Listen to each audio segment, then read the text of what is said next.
that BJP leaders have reached the Election Commission's office in Delhi. These BJP leaders are protesting the Aam Aadmi Party's vandalism and violence at the BJP headquarters in Delhi, the 11 Ashok Road headquarters of the BJP. These are pictures from late evening yesterday when Aam Aadmi Party activists stand accused of vandalism and violence at the BJP headquarters.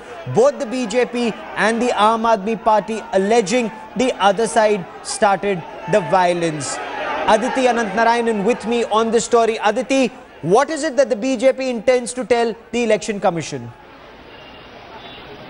Right now, Gaurav, Mukhtar Abbas Naqvi, Nalin Kohli and Dr. Harshvardhan, the delegation led by Mukhtar Abbas Naqvi of the BJP, have reached the Election Commission. Now, they want strict action to be taken against the Aam Aadmi Party workers.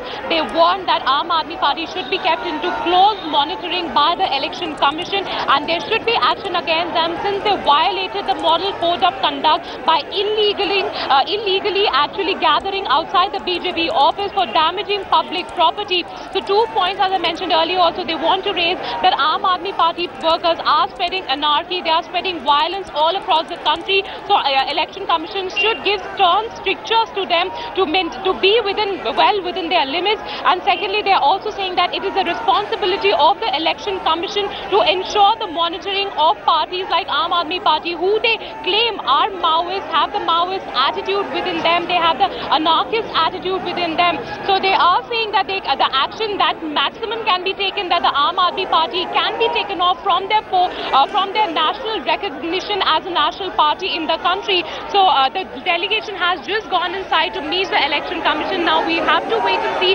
what exactly will be the Election Commission, because even yesterday in the press conference, V.S. Sampath had said that the Model Code of Conduct will be strict and no one can violate the Model Code of Conduct. Okay. So just after 1 day, it will be interesting to see what exactly Election Commission does when the BJP raises this question of violation of the Model Code of Conduct, Gaurav. Keep tracking that story, Aditi. I will come back to you for more.